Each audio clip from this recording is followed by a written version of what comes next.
ಬದಲಾವಣೆ ಮತ್ತು ಪರಿವರ್ತನೆ ಇದೆರಡಕ್ಕೂ ಅಜಗಜಾಂತರ ವ್ಯತ್ಯಾಸ ಇದೆ. ಆಕಾಶ ಭೂಮಿಯಷ್ಟು ವ್ಯತ್ಯಾಸ ಇದೆ ಬದಲಾವಣೆಗೂ ಪರಿವರ್ತನೆಗೂ. ಬದಲಾವಣೆ ಮಿಯರ್ ಚೇಂಜ್, ಇದು ಭ್ರಮೆ. ಚೇಂಜ್ ಆದಂಗೆ ಅನಿಸುತ್ತೆ. ಯಾಕೆ ಅಂದರೆ ಇದು ಚೇಂಜ್ಲೆಸ್ ಆಯಾಮಕ್ಕೆ, ಬದಲಾಗದೇ ಇರುವ ಶಾಶ್ವತವಾದ ಒಂದು ಸ್ತರಕ್ಕೆ ಈ ಚೇಂಜ್ ತಗೊಂಡು ಹೋಗಲ್ಲ. ಇದು ಏನೇ ಚೇಂಜ್ ಆದರೂ ಕೂಡ ಅದು ಹೊರಮುಖವಾಗಿ ಆಗ್ತಾ ಇರುತ್ತೆ. ಅಂದರೆ ಚೇಂಜ್ ಏನೇ ಆದರೂ ಮನಸ್ಸಿನಲ್ಲಾಗುತ್ತೆ. ನೋಡಿ, ನಿಮ್ಮ ಮನಸ್ಸು ಎಷ್ಟು ಚಂಚಲವಾದ ಮನಸ್ಸಿನಲ್ಲಿ ಬದಲಾವಣೆ ಶಾಶ್ವತವಾಗಿ ಆಗಕ್ಕೆ ಸಾಧ್ಯನಾ? ಯಾವುದು ಪರಿವರ್ತನೆ ಸಾಧ್ಯ ಈ ಬದಲಾಗುವ ಮನಸ್ಸಿನಲ್ಲಿ? ಬದಲಾಗಕ್ಕೆ ಸಾಧ್ಯ, ಎಲ್ಲ ಬದಲಾಗ್ತಾ ಇರುತ್ತೆ. ಆದರೆ ಆ ಪರಿವರ್ತನೆ ಅನ್ನೋದು ಡೈಮೆನ್ಷನಲ್ ಗ್ರೋತ್. ಅದು ಪರಿವರ್ತನೆ, ಅದನ್ನು ಚೇಂಜ್ ಅನ್ನಲೇಬಾರ್ದು. It's a dimensional growth. ಆಂತರ್ಯದಲ್ಲಿ ಆ ಪರಿವರ್ತನೆ ಆದಾಗ ಗುಣ ಪರಿವರ್ತನೆ ಆಗುತ್ತೆ, ನಿಮ್ಮ ಸ್ವಭಾವದಲ್ಲಿ ಪರಿವರ್ತನೆ ಆಗುತ್ತೆ, ಆಮೇಲೆ ನಿಮ್ಮ ಸೆನ್ಸಿಟಿವ್ನೆಸ್ನಲ್ಲಿ ಪರಿವರ್ತನೆ ಆಗುತ್ತೆ. ನೀವು ಸೂಕ್ಷ್ಮ ಆಗ್ತೀರಾ, ವಿಚಾರನ ಆಳವಾಗಿ ಯೋಚನೆ ಮಾಡ್ತೀರಾ, ನಿಮ್ಮ ವ್ಯಕ್ತಿತ್ವದಲ್ಲಿ ಮೇಲೆ ತುಂಬ ಪರಿಣಾಮ ಆಗುತ್ತೆ. ಈ ಪರಿವರ್ತನೆ ನಮ್ಮ ನಿಜವಾದ ವಿಕಾಸ. ನಮಗೆ ಪರಿವರ್ತನೆ ಬೇಕು. ಚೇಂಜ್ ಬರೀ ನನಗೆ ತುಂಬ ಇಷ್ಟ ಅದು ಬಹಳ ಸಿಂಪಲ್ ಗಾದೆ, ನಾಯಿ ಬಾಲ ಡೊಂಕು ಅಂತ. ನಾಯಿ ಬಾಲಕ್ಕೆ ಡಬ್ಬೆ ಕಟ್ಟಿದ್ರು ಅಂತ. ಇದು ಎಷ್ಟು ಚೆನ್ನಾಗಿ ಅರ್ಥ ಮಾಡಿಕೊಂಡಷ್ಟು ಗೊತ್ತಾಗುತ್ತೆ. ಪುನಃ ವಾಪಸ್ ಸ್ಕ್ವೇರ್ ಒನ್. ನಾವು ಎಷ್ಟೇ ಬದಲಾದರೂ ಕೂಡ ಹೀಗಿದ್ದಿದ್ದು ಹಾಗಾಗ್ಬೋದು, ಹಾಗಿದ್ದಿದ್ದು ಹೀಗಾಗ್ಬೋದು. ಈ ಒಳ್ಳೆಯದ್ರಿಂದ ಕೆಟ್ಟದಾಗ್ಬೋದು, ಕೆಟ್ಟದ್ರಿಂದ ಒಳ್ಳೇದಾಗ್ಬೋದು. ಒಳ್ಳೆಯದು ಕೆಟ್ಟದ್ದು ಕೂಡ ಬದಲಾವಣೆನೇ. ಇನ್ನೊಂದು ಪರಿವರ್ತನೆ ಇಸ್ ಎ ಗ್ರೇಟ್ ಮೆಟಾಮಾರ್ಫೋಸಿಸ್. ಅದು ಕಂಪ್ಲೀಟ್ ಚೇಂಜ್. ಅದನ್ನು ಹೇಳೋಕ್ಕಾಗೋದಿಲ್ಲ, ಅದು ಡೈಮೆನ್ಷನ್. ಇವಾಗ ನೋಡೋಣ, 4 ಥರ ಪರಿವರ್ತನೆ ಇದೆ. ಕ್ರಿಯಾ ಪರಿವರ್ತನೆ ಒಂದು, ಪದ ಪರಿವರ್ತನೆ ಒಂದು, 3ನೇದು ಕರ್ಮ ಪರಿವರ್ತನೆ, 4ನೇದು ಮನೋಪರಿವರ್ತನೆ ಅಂತ 4 ಪರಿವರ್ತನೆಗಳು ಇವತ್ತು ನೋಡೋಣ. ಫಸ್ಟು ಕ್ರಿಯಾ ಪರಿವರ್ತನೆ ಅಂದರೆ ನಮ್ಮ ಆಕ್ಟಿವಿಟಿ ಏನಿದೆ ಅದನ್ನು ನಾವು ಆ್ಯಕ್ಷನ್ ಆಗಿ ಪರಿವರ್ತನೆ ಮಾಡೋದು. ಆಕ್ಟಿವಿಟಿ ಅನ್ನೋದು ಬರೀ ಒಂದು ಕರ್ಮ ಅಷ್ಟೇ, ಸುಮ್ಮನೆ ಏನೋ ಮಾಡಬೇಕಲ್ಲ ಅಂತ ಮಾಡೋದು. ಅದನ್ನು ಆ್ಯಕ್ಷನ್ ಆಗಿ ಪರಿವರ್ತನೆ ಮಾಡಬೇಕಾದ್ರೆ ನಮ್ಮಲ್ಲಿ ಬೇಕಾಗಿದ್ದು ಸ್ವಲ್ಪ ಪ್ರೀತಿ ಅಷ್ಟೇ, ಬೆರೆಸೋದು. ಕೆಲಸಕ್ಕೆ ಸ್ವಲ್ಪ ಪ್ರೇಮ, ಪ್ಯಾಷನ್ ಅಂತಾರೆ. ಆ ಪ್ಯಾಷನ್, ಡಿವೋಷನ್, ಎಮೋಷನ್ ಏನೇ ಕರೀರಿ, ಚೂರು ಅದನ್ನು ಬೆರೆಸಿದ್ರೆ activity becomes action. Immediately that action is creativity. ಒಂದು ಸಣ್ಣ ಕೆಲಸನ ಕ್ರಿಯೇಟಿವ್ ಮಾಡಬೇಕಾದ್ರೆ ಸ್ವಲ್ಪ ಪ್ಯಾಷನ್ ಇರಬೇಕು. ಈಗ ಆ್ಯಕ್ಷನ್ ಆಯಿತು. ಆ್ಯಕ್ಷನ್ನ ವಿಲ್ ಮಾಡಬೇಕಾದ್ರೆ, ವಿಲ್ ಪವರ್ ಆಗಿ ಪರಿವರ್ತನೆ ಮಾಡ್ಕೊಳ್ಬೇಕಾದ್ರೆ ಬೇಕಾಗಿರೋದು ಆವಾಗ ಎಮೋಷನ್ ಕೊಟ್ರಿ, ಪ್ಯಾಷನ್ ಕೊಟ್ರಿ, compassion. Compassion is more deeper emotion. ಇಲ್ಲಿ ನಿಸ್ವಾರ್ಥವಾಗಿ ಬರುತ್ತದು ಕಂಪ್ಯಾಷನ್. ಆ ಕರುಣೆ ದಯೆ ಅನ್ನೋದು ಒಳಗಿಂದ. ಆ ಕಂಪ್ಯಾಷನ್ ಬಂದಾಗ ನಿಮ್ಮ ಆ್ಯಕ್ಷನ್ ಬಿಕಮ್ಸ್ ವಿಲ್. ಅದು ಆ ವಿಲ್ ಬಂದಾಗ ಏನಾಗುತ್ತೆ, ಏನು ನಾವು ಕ್ರಿಯೇಟಿವ್ ಆಗಿ ಮಾಡಿದ್ವಿ, we can maintain that, sustain that. That is sustenance. Your action becoming will is sustenance power, ಪರಿಪಾಲನಾ. ಅದು ಯಾವಾಗ ಆ ವಿಲ್ ವಿಸ್ಡಮ್ ಮಾಡಬೇಕಾದ್ರೆ ನಿಮ್ಮಲ್ಲಿ ಕಂಪ್ಯಾಷನ್ನಿಂದ ಡಿಸಿಷನ್ ಬರಬೇಕು. That great decision is called sankalpa. That ಸಂಕಲ್ಪ ಸುಮ್ಮನೆ ಮೇಲ್ಮೇಲಲ್ಲ. ಸಂಕಲ್ಪ ಅಂತ ಉಪಯೋಗಿಸ್ಬಿಡ್ತೀವಿ ಒಂದು ಪೂಜೆ ಮಾಡುವಾಗ, ಆ ಥರದ್ದಲ್ಲ. ಅದು ಸಂಕಲ್ಪ ಬಂದರೆ ಒಳಗಿಂದ ಬರುತ್ತದು. ಅದು ವಿಲ್ನ ವಿಸ್ಡಮ್ ಮಾಡೋ ಸಂಕಲ್ಪ. ಅದು ಆಕಾಂಕ್ಷೆ ಥರ ಬರುತ್ತೆ, ಅದು ರೆಸಲ್ಯೂಷನ್ ಥರ ಬರುತ್ತೆ. ಅದು ನಮ್ಮಲ್ಲಿ ಬಂದಾಗ, ವಿಸ್ಡಮ್ ಇದ್ದಾಗ, ಯೂಸ್ಫುಲ್ನೆಸ್ ಆ್ಯಂಡ್ ಯೂಸ್ಲೆಸ್ನೆಸ್ ಗೊತ್ತಾಗುತ್ತೆ. ನಮ್ಮ ಕರ್ಮದಲ್ಲಿ ಯಾವುದು ಬೇಕು ನಮಗೆ ಉದ್ಧಾರ ಆಗೋಕ್ಕೆ, ಯಾವುದು ಬೇಡ, ಯಾವುದು ಶಾಶ್ವತವಾದದ್ದು ನಮ್ಮನ್ನು ಮೇಲೆ ಕರ್ಕೊಂಡು ಹೋಗೋದು, ಯಾವುದು ನಮ್ಮನ್ನು ಹಾಳು ಮಾಡೋದು ಅಂತ ಗೊತ್ತಾಗ್ಬಿಡುತ್ತೆ. ವಿಸ್ಡಮ್ ಇರುತ್ತಲ್ಲ. Will becoming wisdom, we just reject or we just let go, ಬೇಡದೆ ಇರೋದನ್ನ ಬಿಟ್ಟು ಹಾಕ್ತೀವಿ. ಅದನ್ನು ಎಲಿಮಿನೇಷನ್ ಅಂತಾರೆ. ಆ ಎಲಿಮಿನೇಷನ್ ಪ್ರಾಸೆಸ್ ಆಗುತ್ತೆ ನಮಗೆ, ಅದು ಒಳಗಡೆಯಿಂದ ಪರಿವರ್ತನೆ ಆಗೋದದು. ಆಕ್ಷನ್ನಲ್ಲಿ ಈ ಸೃಷ್ಟಿ ಸ್ಥಿತಿ ಲಯ ಕಾರ್ಯ 3 ಕ್ರಿಯೇಟಿವಿಟಿ, ಸಸ್ಟೈನೆನ್ಸ್ ಇದೆಲ್ಲ ನಡೆದಾಗ ಆ ನಮಗೆ 4ನೇ ಸ್ಥಿತಿ ಉಂಟಾಗುತ್ತಲ್ಲ, ಅದು ನಮ್ಮ ಒಳಗಡೆ ಆಗುವ ಪರಿವರ್ತನೆ. ಇದು ಕ್ರಿಯಾ ಪರಿವರ್ತನೆ. ಪದ ಪರಿವರ್ತನೆಯಲ್ಲಿ ಈಗ ಒಂದು ಪದವನ್ನು ಕೇಳಿಸ್ಕೊಳ್ತೀರ, ಶ್ರವಣ ಮಾಡ್ತೀರ, ಕೇಳ್ತೀರ. ಆ ಪದ ನಿಮ್ಮ ಮನಸ್ಸಿಗೆ ಹೋಗುತ್ತೆ. ಮನಸ್ಸಿಗೆ ಹೋದ ತಕ್ಷಣ ಅದು ಅಲ್ಲಿ ಕಲ್ಲಾಗಿ ಕೂತ್ಕೊಂಡ್ಬಿಡುತ್ತೆ, ಅಂದರೆ ಮೆಮೊರಿ ಆಗಿಬಿಡುತ್ತೆ. ಅಷ್ಟೇ ಅದು. ಒಂದೊಂದು ಸತಿ ಮರ್ತೋಗುತ್ತೆ, ಅದು ಪದೇ ಪದೇ ಕೇಳ್ತಾ ಇದ್ರೆ ಜ್ಞಾಪಕ ಇರುತ್ತೆ. It is only A pattern in the mind. ಇದು ಕರಗಿಲ್ಲ, ಒಳಗೆ ಹೋಗಿಲ್ಲ, ಅನುಭವ ಕೊಟ್ಟಿಲ್ಲ. ಆ ಥರನೇ ಎಷ್ಟೋ ನಾಲೆಡ್ಜು ನಮ್ಮ ಒಳಗಡೆ ಹೋಗಿ ಮೆಮೊರಿ ಥರ ಜನ್ಮ ಜನ್ಮಾಂತರದಿಂದ ಒಳಗಡೆ ಕೂಡ್ಕೊಂಡ್ಬಿಟ್ಟಿದೆ. ಅಕ್ಯುಮಿಲೇಟೆಡ್ ನಾಲೆಡ್ಜ್. ನೀವು ಏನೇನು ಕೇಳಿದ್ದೀರಾ, ನೋಡಿದ್ದೀರಾ, ಎಲ್ಲ ಪಂಚ ಇಂದ್ರಿಯದಿಂದ ಏನೇನು ಪರ್ಸೀವ್ ಮಾಡಿದ್ದೀರಾ ಎಲ್ಲ ಹೋಗಿ ಆ ಪದಗಳೆಲ್ಲ ಏನೇನು ಓದಿದ್ದೀರಾ, ಏನೇನು ಕೇಳಿದ್ದೀರಾ, ಮಾತಾಡಿದ್ದೀರಾ, ಮಾತು ಕೇಳಿದ್ದೀರಾ ಎಲ್ಲ ಹೋಗಿ ಸೇರ್ಕೊಂಡ್ಬಿಟ್ಟಿದೆ. ರಿಜಿಡ್ ಆಗಿದೆ. ಇದರಲ್ಲಿ ಪರಿವರ್ತನೆ ಏನು?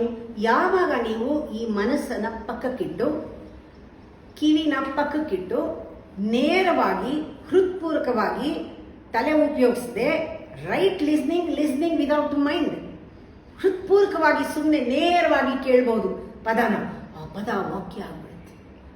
ಮೌನದಲ್ಲಿ ಆ ಪದ ವಾಕ್ಯ ಆಗ್ಬಿಟ್ಟು, ವಾಕ್ಯ ಪ್ಯಾರಾಗ್ರಾಫ್ ಆಗ್ಬಿಟ್ಟು, ಆ ಪ್ಯಾರಾಗ್ರಾಫು ಒಂದು ಅಧ್ಯಾಯ, ಡಿವೈನ್ ಸ್ಟೋರಿಗೆ ಒಂದು ಅಧ್ಯಾಯ ಆಗ್ಬಿಡುತ್ತೆ. ಅಂದರೆ ಅಷ್ಟು ಜ್ಞಾನ ನಮಗೆ ಒಳಗಿಂದ ಕೊಡುತ್ತೆ.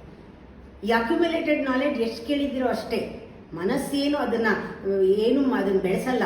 ಆದರೆ ಒಳಗಡೆ ಹೊಟ್ಟೋದ್ರೆ ಒಂದು ಪದ ಅದು ಕಾಂಟಂಪ್ಲೇಟ್ ಮಾಡ್ತಾ ಇದ್ರೆ ವಾಕ್ಯನ ಹಾಗೇ ಅದು ಒಂದು ಪ್ಯಾರಾಗ್ರಾಫ್ ಥರ ನಾಲೆಡ್ಜ್ ಅದರಿಂದ ಬರ್ತಾ ಇರುತ್ತೆ. ಒಂದು ಪದದೊಳಗೆ ಹೋಗ್ತಾ ಹೋಗ್ತಾ ಹೋಗ್ತಾ ಹೋಗ್ತಾ ಡೀಪ್ ಆಗಿ you can touch many things inside. ಇದು ಪರಿವರ್ತನೆ ಆಗೋದು. ಆ ಪರಿವರ್ತನೆ ನಿಮ್ಮಲ್ಲಿ ಆಗಬೇಕು. ಒಂದೊಂದೂ ಕೇಳಿದಾಗ ಕಿವಿಯಿಂದ ಕೇಳಬೇಡಿ, ನೋಡಿದಾಗ ಮನಸ್ಸಿಂದ ನೋಡಬೇಡಿ.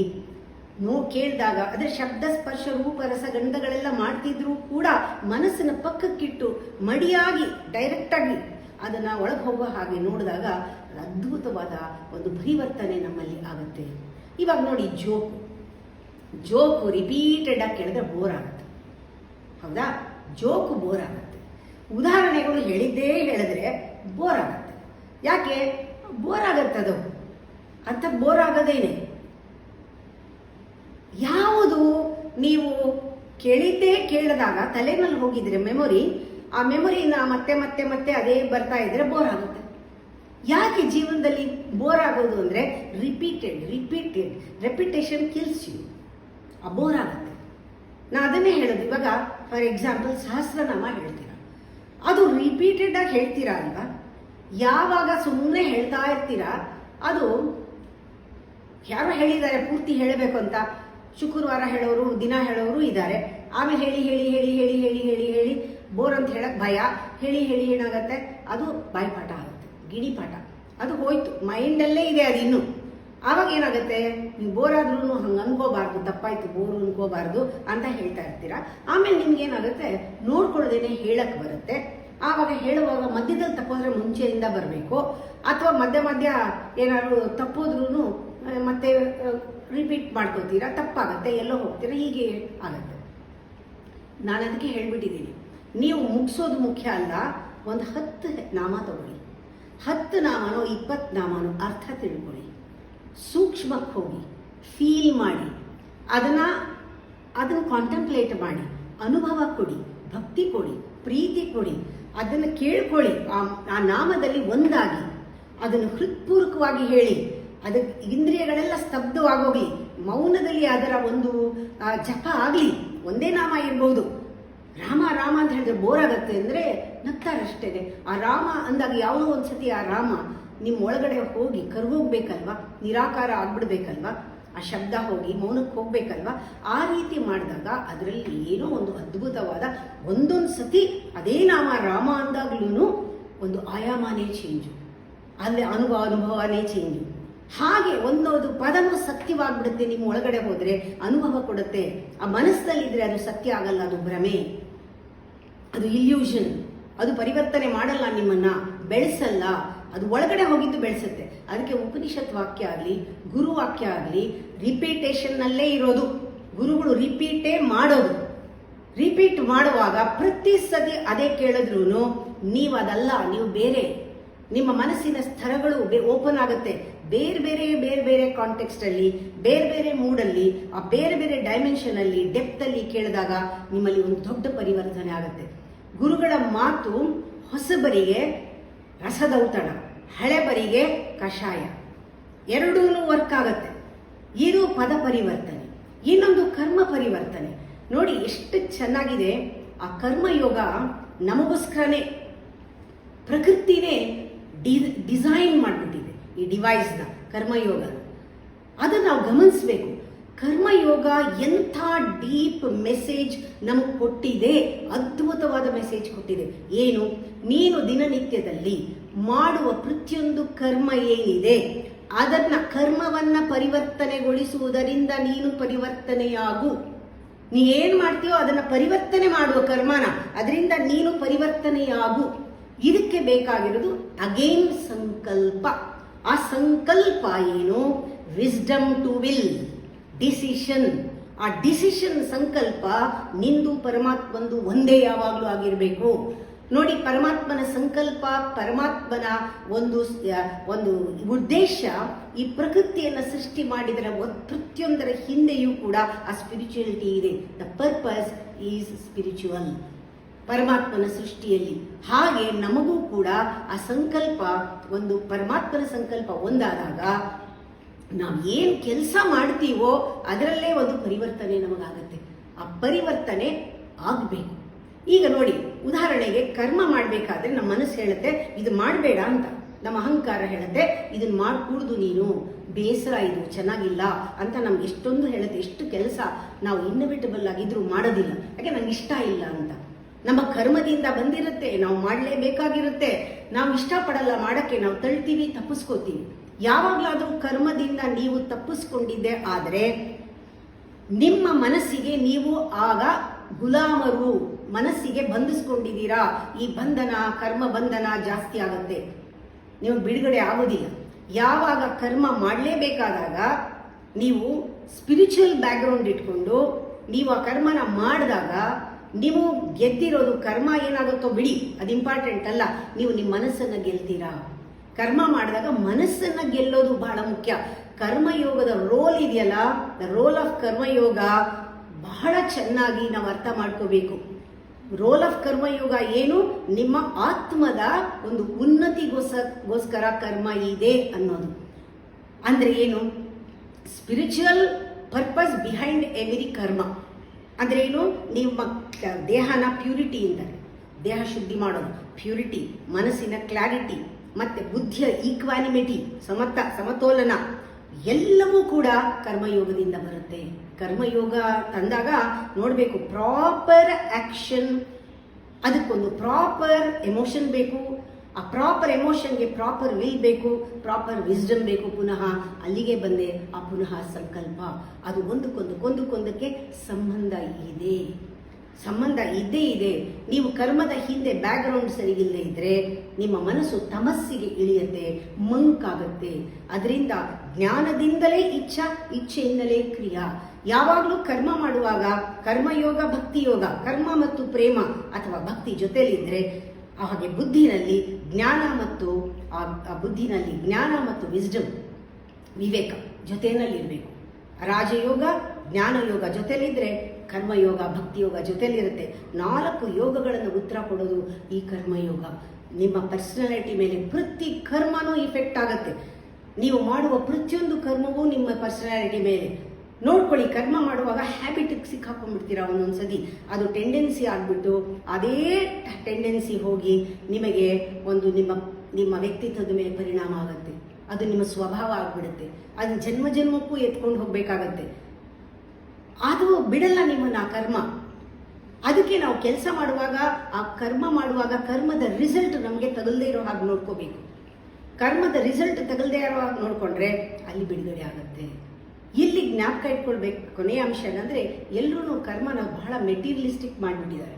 ಮೆಕ್ಯಾನಿಕಲ್ ಆಗಿ ಮಾಡಿ ಮಾಡಿ ಮಾಡಿ ಮೆಟೀರಿಯಲಿಸ್ಟಿಕ್ ಆಗಿಬಿಟ್ಟಿದೆ ಕರ್ಮ. ಅದನ್ನು ಸ್ಪಿರಿಚುಯಾಲಿಟಿಗೆ ಕನೆಕ್ಷನ್ನೇ ಮಾಡಲ್ಲ. ನಾವು ತಿಳ್ಕೋಬೇಕು, ಕರ್ಮನ ಬಿಡಬೇಕಾ ಅಂತ ಕೇಳ್ತಾರೆ. ಅಧ್ಯಾತ್ಮದ ವಿಚಾರ ಬಂದರೆ ಕರ್ಮ ಬಿಡಬೇಕಾಗತ್ತಾ? ಇಲ್ಲ. ಆ ಸ್ಪಿರಿಚುಯಾಲಿಟಿನ ಕರ್ಮಯೋಗಕ್ಕೆ ತರಬೇಕು. Bring spirituality to karmayoga. ಅದನ್ನು ಮಾಡಿದಾಗ ನಮ್ಗೆ ಅರ್ಥ ಆಗುತ್ತೆ, ಓ ಇದು ಮೆಟೀರಿಯಲ್ ಅಲ್ಲ, ಕರ್ಮ ಮಾಡೋಕ್ಕಿಂತ ಕರ್ಮದ ಆ್ಯಟಿಟ್ಯೂಡು ಬದಲಾಯಿಸ್ಕೋಬೇಕಾಗಿರೋದು. ಇಲ್ಲಿ ನಮ್ಮಲ್ಲಿ ಚೇಂಜ್ ಆಫ್ ಆ್ಯಟಿಟ್ಯೂಡ್ ಬಹಳ ಮುಖ್ಯ. ಇಲ್ಲಿ ಇನ್ನೊಂದು ಲಾಸ್ಟಲ್ಲಿ ಮನೋಪರಿವರ್ತನೆ. ಅದೇನಂದರೆ ಸೈಕಾಲಜಿಕಲ್ ಚೇಂಜ್. ಅಂದರೆ ಇದು ಸೈಕಾಲಜಿಕಲ್ ಪೂರ ಟ್ರಾನ್ಸ್ಫಾರ್ಮೇಷನ್ ಅಂತ ಹೇಳ್ತಾರಲ್ಲ, ಇದು ಹೇಗೆ ಅಂದರೆ ಒಂದು ಮಾಬ್ ಸೈಕಾಲಜಿಯಿಂದ ಇಂಡಿವಿಜುವಲ್ ಸೈಕಾಲಜಿಗೆ ಹೇಗೆ ಕರ್ಮದಿಂದ ಬದಲಾಯಿಸ್ಕೊಡೋದು, ಇದು ಬಹಳ ಮುಖ್ಯ. ನೋಡಿ, ಈಗ ಒಂದು ಕರ್ಮ ಮಾಡಬೇಕಾದ್ರೆ ಸಂಕಲ್ಪ ಬೇಕು ಅಂತ ಹೇಳಿದೆ.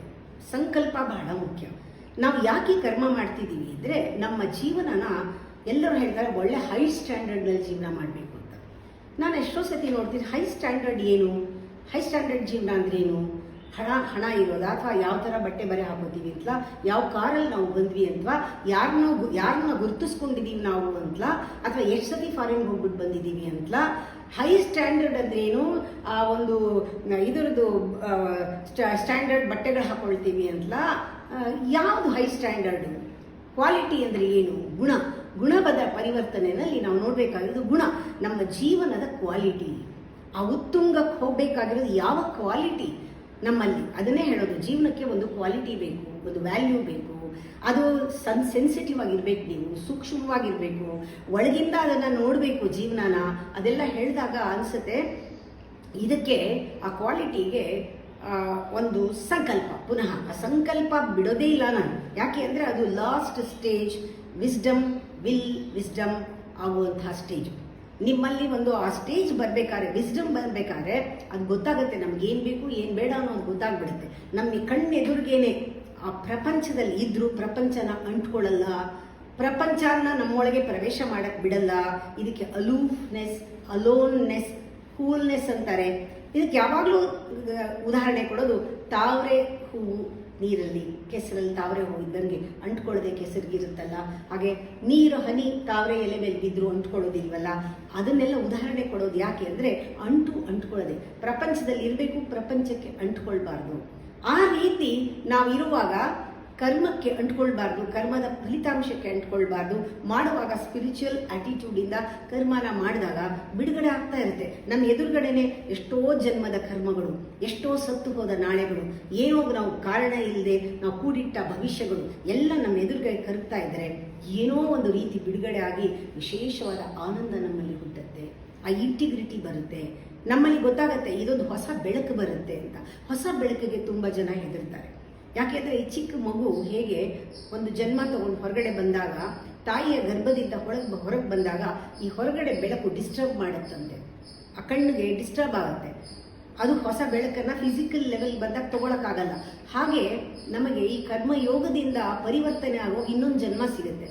ಆ ಇನ್ನೊಂದು ಜನ್ಮಕ್ಕೆ ಆ ಒಂದು ಧ್ಯಾನದ ಬೆಳಕು, ಜ್ಞಾನದ ಬೆಳಕು, ಅರಿವಿನ ಬೆಳಕಿಗೆ ಜನ ಹೆದರ್ತಾರೆ. ಅದಕ್ಕೆ ಮಾಸ್ ಮೆಂಟಾಲಿಟಿಗೆ ಹೋಗೋದು, ಗುಂಪಿನಲ್ಲಿ ಗೋವಿಂದ ಅಂತ. ಈ mass psychology it will not take you to the higher, greater, ಆ ಉತ್ತುಂಗಕ್ಕೆ ಕರ್ಕೊಂಡು ಹೋಗಲ್ಲ. ನಾವು ಯಾವಾಗ ಇಂಡಿವಿಜುವಲ್ ಸೈಕಾಲಜಿನಲ್ಲಿ ಇರ್ತೀವಿ, ನಾವು ಒಬ್ಬರೇ ಆಚೆ ಬರ್ತೀವಿ ಬೆಳಕಲ್ಲಿ, ಪರವಾಗಿಲ್ಲ ನಾನು ಹಳೆಯದನ್ನು ಬಿಟ್ಟು ಹೊಸದಕ್ಕೆ ಬರ್ತೀನಿ ಅಂತ, ಆಗ ಆ individual psychology, only individual can become god. ಹೀಗೆ ಪರಿವರ್ತನೆಗಳು ಬೇಕಾದಷ್ಟು ಆಗತ್ತೆ.